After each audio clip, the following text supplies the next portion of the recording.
की घोषणा हो गई है, 2 चरण में चुनाव होने हैं दिसंबर के पहले सप्ताह में। आप फिर से अभी इस सप्ताह में जाने वाले हैं गुजरात। चुनाव की घोषणा को कैसे देखते हैं और आपकी पार्टी कितने सीटों पर नहीं लड़ेगी? नहीं, हम जो डेट्स का अनाउंसमेंट ईसीआई ने किया है हम उसका वेलकम करते हैं।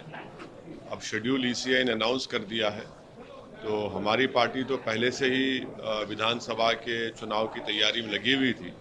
अब जाहिर है अब हमको और अपनी तैयारी को तेज़ करना पड़ेगा, और बहुत से जिन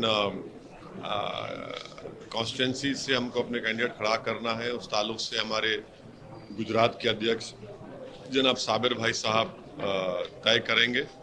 और हमारी पार्टी की तैयारी तो ठीक है, अब फिर हम जाएंगे और गुजरात की विधानसभा में हमारी पार्टी के उम्मीदवारों की कामयाबी के लिए हम पूरी कोशिश कर रहे हैं और हमको यकीन है कि इंशाल्लाह कामयाबी मिलेगी। क्या मुद्दे रहने वाले हैं जिन पर आप लड़ने वाले हैं, और आपको क्या लगता है इस बार इस चुनाव के मुद्दे क्या रहेंगे? नहीं, बहुत से अवामी मुद्दे हैं, जनता के मुद्दे हैं, कोई एक मुद्दा बोल के नहीं है। गुजरात में एक मिस गवर्नेंस भाजपा का रहा है, जिसकी वजह से कोविड के वक्त बहुत से लोगों की मौत हुई, बहुत से लोगों को जो हेल्थ अस्पतालों में मिलना था सहूलतें वो नहीं मिली। महंगाई एक बहुत बड़ा मुद्दा है, लोगों की तनख्वाहें कम हो चुकी हैं, बिजनेसेस कमज़ोर पड़ चुके हैं, और साथ ही साथ हमारी कोशिश ये है कि भारत की लोकतंत्र में जहाँ पर सब समाज को, समुदायों को उनका एक मुकाम और इज़्ज़त मिली है, उसी तरह से हम कोशिश कर रहे हैं कि अल्पसंख्यक समाज हो, दलित समाज हो, आदिवासी समाज हो, इन सबको उनकी एक लीडरशिप बने, उनकी एक आवाज़ रहे। तो ये अहम मुद्दे हैं गुजरात के चुनाव में, और बहुत से और भी मुद्दे रहेंगे। विधानसभा के इंडिविजुअल इश्यूज हैं, प्रॉब्लम्स हैं। अभी जो मोरबी में हादसा हुआ है सर, क्या वो कोई मुद्दा होगा वोटर उस हादसे को लेकर? क्योंकि अभी ताज़ा हादसा है, इलेक्शन कमीशन ने बोला कि ये डिले हुआ अनाउंसमेंट है मोरबी की वजह से। नहीं, जो मोरबी में हुआ वो निहायत ही अफसोसनाक है। वो भी गुजरात की हुकूमत की मिस गवर्नेंस की एक मिसाल है कि जिस कंपनी को ठेका दिया गया था उनको तो इसका तजुर्बा था ही नहीं, और उन्होंने कुछ काम उस पर जिस तरीके से करना था, और वहाँ की म्यूनसिपैलिटी, वहाँ की जो सिविक अथॉरिटीज़ है, उन्होंने उसका टेस्ट भी नहीं किया, फिटनेस सर्टिफिकेट दिया नहीं, तो जाहिर है ये एक मिस गवर्नेंस का इशू है। सर, आज आपने अभी सुबह ट्वीट किया है कि मैं मुसलमान हूँ, उसके फख्र है मेरे को, और मैं कभी हिंदू के खिलाफ नहीं था, कभी बोला नहीं हूँ और ना कभी बोलूँगा। क्या वजह रही सर? ये वजह क्या है भाई, जब आप पब्लिक स्पीच देते हैं तो उसमें आप इन चीज़ों को उठाते हैं, तो इसलिए हमने कहा है।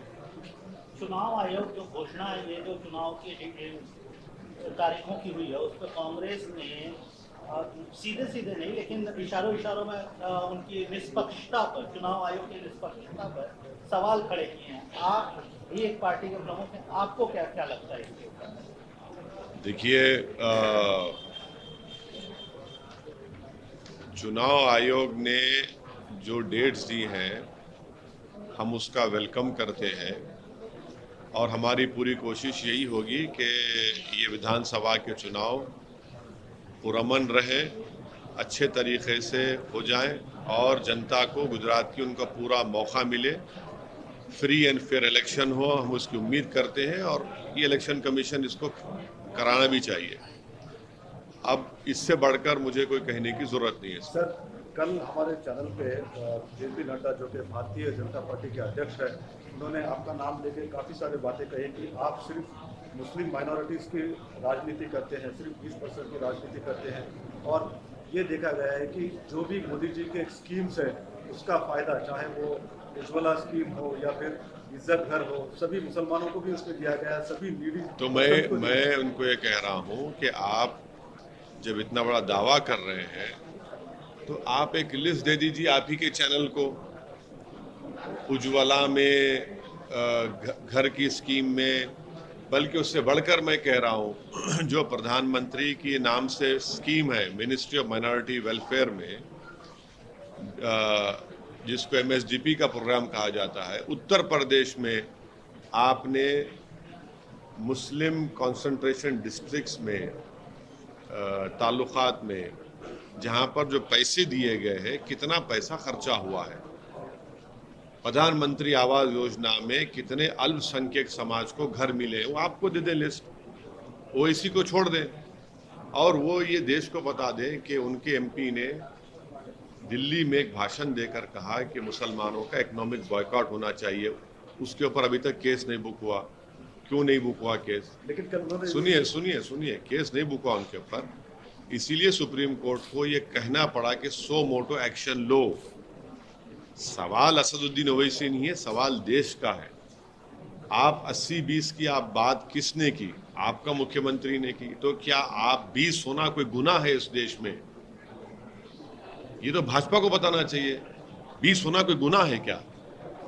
कोई गुनाह नहीं, कोई गुनाह तो नहीं है ना। मैं तो एक देश का इज्जतदार शहरी हूं, आपको बताना पड़ेगा, आपके चैनल को बता दें। वो ये एक और मीडिया बात कही कि जो लोग लाइन क्रॉस कर रहे हैं, कल नड्डा जी ने कहा हमारे इंटरव्यू में कि उनके ही पार्टी के जाकर कोई लाइन क्रॉस कर रहा है तो उनको लाइन में भी काम किया जा रहा है, कोर्स करेक्शन भी हो रहा है वहाँ पे।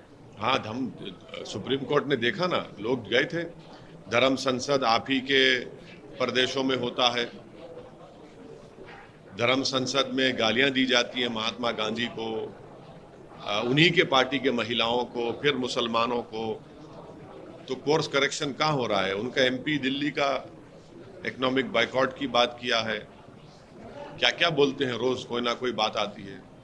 तो ये तो उनकी ऑफिशियल लाइन है, कोई कोर्स करेक्शन, लाइन करेक्शन नहीं हो रहा है। कांग्रेस भी आपको बी टीम बोल रही है सर, बोलती है कि बीजेपी की बी टीम है। आज फिर से कांग्रेस के नेताओं ने बोला कि गुजरात में आप लड़ रहे हैं, बीजेपी की मदद करने के लिए लड़ रहे हैं।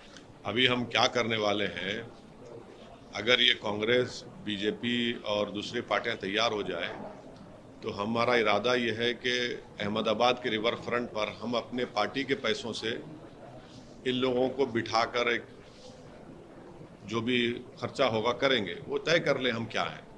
वो तैयार हैं कि वो रिवर फ्रंट पर बिठा देते हैं उनको। अब चाय तो नहीं बना पाएंगे, मगर जो भी अहमदाबाद की चाय बिस्किट होगी हम खिला देते हैं उनको, ढोकला भी रख देते हैं। वो तय कर लें बैठ के कि हम क्या हैं। मगर नहीं, हमको इनके सर्टिफिकेट की ज़रूरत नहीं है, और जितना ज़्यादा वो बोलेंगे हमको, उससे हमको फ़ायदा ही होने वाला है। बोलते रहिए, हमको कोई फ़र्क पड़ने वाला नहीं है। देखिए, हम अपनी पार्टी के लिए, अपनी पार्टी के कैंडिडेट्स के लिए काम करते हैं, और इस तरह से जो लोग झूठ बोलते हैं, बकवास करते हैं, इससे क्या फ़र्क पड़ता? कोई फ़र्क पड़ने वाला नहीं। कितने सीटों पे लड़ेंगे सर? हाँ, कितने सीटों पे लड़ेंगे? अभी वो हमारे गुजरात के अध्यक्ष इसका तय करेंगे। कोई अंदाजा? नहीं, वो तय 20, करेंगे। 25, मैं नहीं तय करने वाला हूँ। वो आप कह रहे हैं कि उनको बैठाकर जो है कि ताकि आपस में फैसला हाँ, वो बैठ के फैसला कर ले। लेकिन आपकी पार्टी के बारे में वो फैसला करे तो ये नहीं, हमको क्या नाम पुकारा जाए, वो आपको मंजूर है? नहीं, हमको मंजूर नहीं है भाई। कभी ये बोलते, कांग्रेस एक बोलती, बीजेपी एक बोलती है, दूसरी पार्टी एक। हम तो तीनों को बिठा देते हैं चार रिवर फ्रंट पे। देखिए, रिवर बैठ के आप तय कर लीजिए। गुजरात का चुनाव है ना, आप तय कर लीजिए। कम से कम हमको गाली देना है तो एक ही गाली दो, ये गाली वो एक इल्जाम तो मिल के दो, कोई बात नहीं। गुजरात और हिमाचल में चुनाव है सर, राहुल गांधी तेलंगाना में पदयात्रा कर रहे हैं। मुझे उस पर कुछ कहना नहीं है, उनका पार्टी का प्रोग्राम है, वो बताएंगे क्या करेंगे। मुझे उससे कोई मतलब ही नहीं है। एमआईएम के टारगेट वोटर्स कौन रहने वाले हैं, और साथ ही हर आप अनेक रहने देखिए, वाले जो है पार्टी की तरफ से आप लोग लड़ देखिए, वोटर को टारगेट बोलना वोटर की तौहीन है। मतदान जब होता है, जो वोटर होता है, हम तमाम की कोशिश होगी कि हम हमारे हक में वोट दें, और उसके लिए हम पूरी कोशिश करेंगे। तो टारगेट ज़रा बहुत ही क्रूड वर्ड है। हम कोशिश करेंगे उनका दिल जीतने के लिए, उनको समझाने के लिए।